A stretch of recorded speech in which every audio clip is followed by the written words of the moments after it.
So what do you say we spend a little time in the garden today? All right. So it's spring here in South Georgia in Zone 8B, and on our last few videos we've been doing a lot of spring planting, and we'll be continuing to do spring planting on upcoming videos over the next several weeks. As we've been doing this planting, we've been planting almost everything on drip tape, and we got a lot of new viewers to the channel, and for some of you this might be your first time visiting our channel, and so I wanted to take this opportunity today and go over drip tape and why it is so important for a vegetable garden, why it's so useful, and tell you my top 5 reasons for using drip tape in your vegetable garden. But before we talk about those top 5 reasons, let me cover real quick what is drip tape. So drip tape is a plastic tubing that comes on a roll like this. You'll see different roll sizes out there. Some of the commercial guys use really big rolls that fit on the back of a tractor. We have smaller rolls, which are more designed for the home gardener, you know, around 1,500 feet or so. And the tubing lays flat when it's not in use or inflated with water. And then once it fills with water, it will swell up and become round. And it has holes pre-punched in it. You can see one right there and one right there, and these are where the emitters are located, and so that's where the water comes out of the tape. These holes are pre-punched. You'll see some tapes with different emitter spacing, but the standard that most everybody uses is a 12-inch emitter spacing, which is what we have on our tape here. And that drip tape is fed by this round tubing here we call mainline tubing or supply line. And so the drip lines run perpendicular to that main line, and they hook into it via what we call a row start. And on the end of each row we install a fitting called a row end, and that clamps off the drip tape at the end so water's not escaping out, and we get some nice even pressure throughout that drip line. The main line or the supply line is fed by a water hose, which comes from your well or spigot or whatever your water source is. You have a filter there that catches any hard minerals. You have a pressure reducer, which reduces the pressure down to 12 psi, which is what the tape needs. So water comes through your water source, through the filter, through the pressure regulator, through this main line here, and into the drip lines to feed your plants. So hopefully that gives you a better idea of just how everything is set up with the drip irrigation system. And I'll put a link below to our 8 mil drip irrigation kit, which includes everything you need.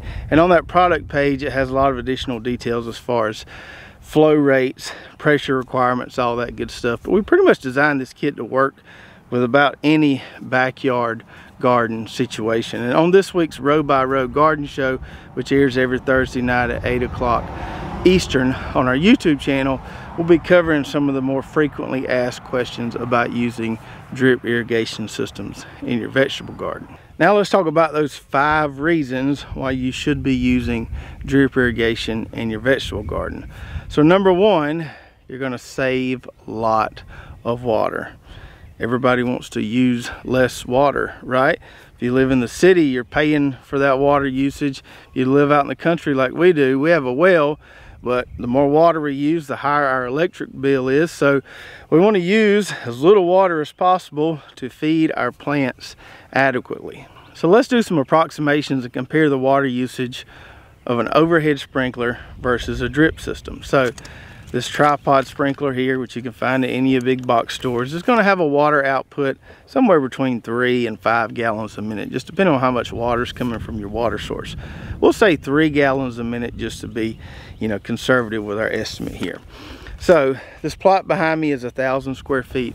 We run this overhead sprinkler for 2 hours with a 3 gallon per minute output.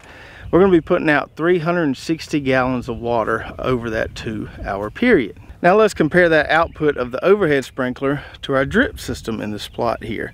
So we've got 10 rows of onions, garlic, and leeks in this plot here. All the rows are 30 feet long. So we've got 300 feet of tape installed in this plot. Now the output on our drip tape is 0.48 gallons per minute per 100 feet of tape.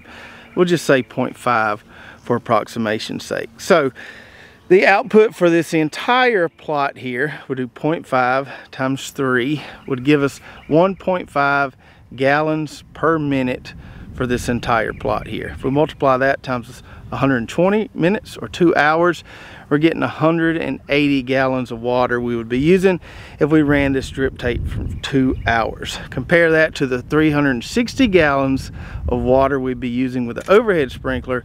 You can easily see we'd be using half as much water with the drip system to run it for the same amount of time than we would an overhead sprinkler. So a considerable amount of water savings there. Which brings us to reason number 2.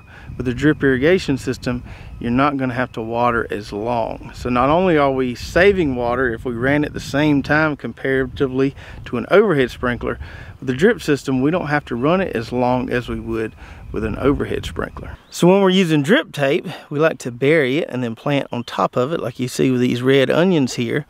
And doing it that way, we're putting water right where the plants need it, right at their root system. So we're not losing a lot of water to evaporation. We're not watering these empty spaces between the rows. We're just watering right where the plants can absorb it.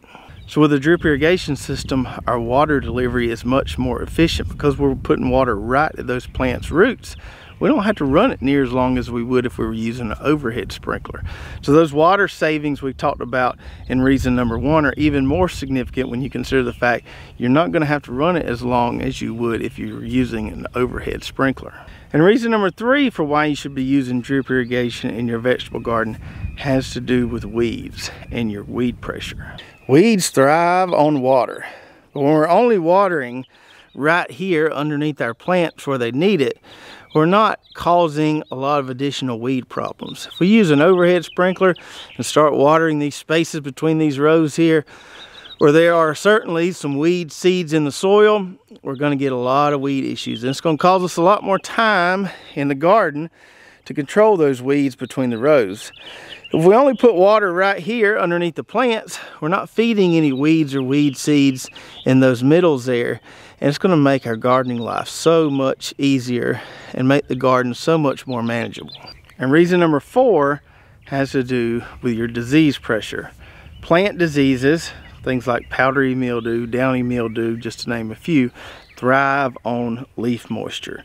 So to keep our plants healthy longer, we want to try to reduce that leaf moisture as much as we can. Now obviously we can't stop it from raining, we can't control how often it rains, but at least when we're watering our plants, we want to keep the moisture off the leaves.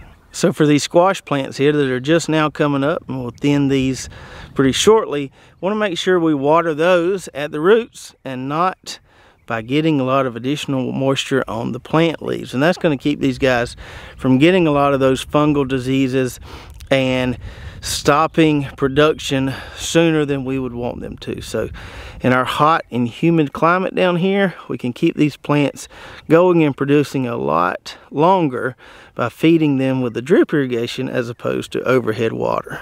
And the final reason, reason number 5, is that drip irrigation makes it so much easier to feed our plants. Yes, we can put some fertilizer into the furrow before we plant or into the hole before we put our transplants in. We can side dress with some granular fertilizer, but the drip irrigation makes it so easy to inject the fertilizer into your water supply and feed your plants quickly and effectively. So our Hoss fertilizer injector here works with any water-soluble fertilizer, so you can use it with something conventional like our 20-20-20 or fish emulsion. Anything organic that's water-soluble will work in there as well.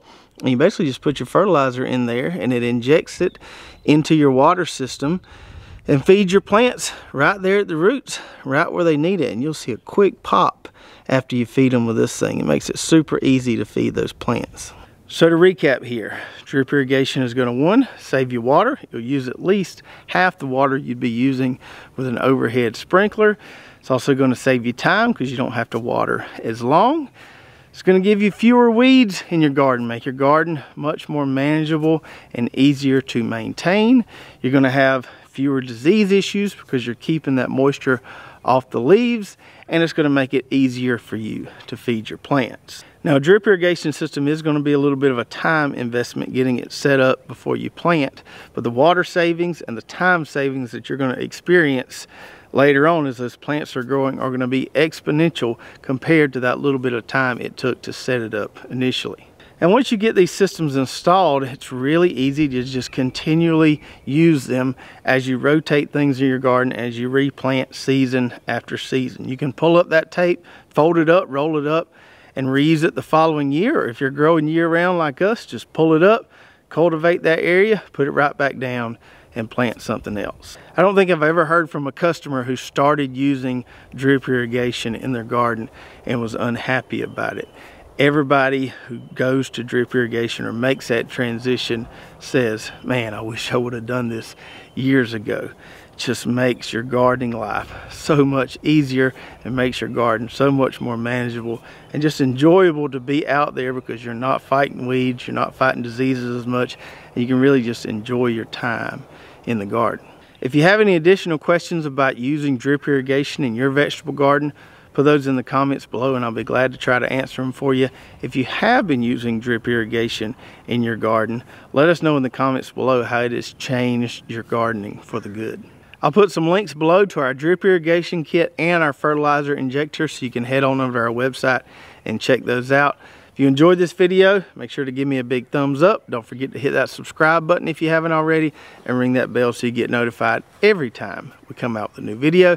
And if you did enjoy this one, check out these two videos right here. One of them is showing how to set up our fertilizer injector, and another one shows a complete drip tape install when we were planting carrots last fall. We'll see you next time.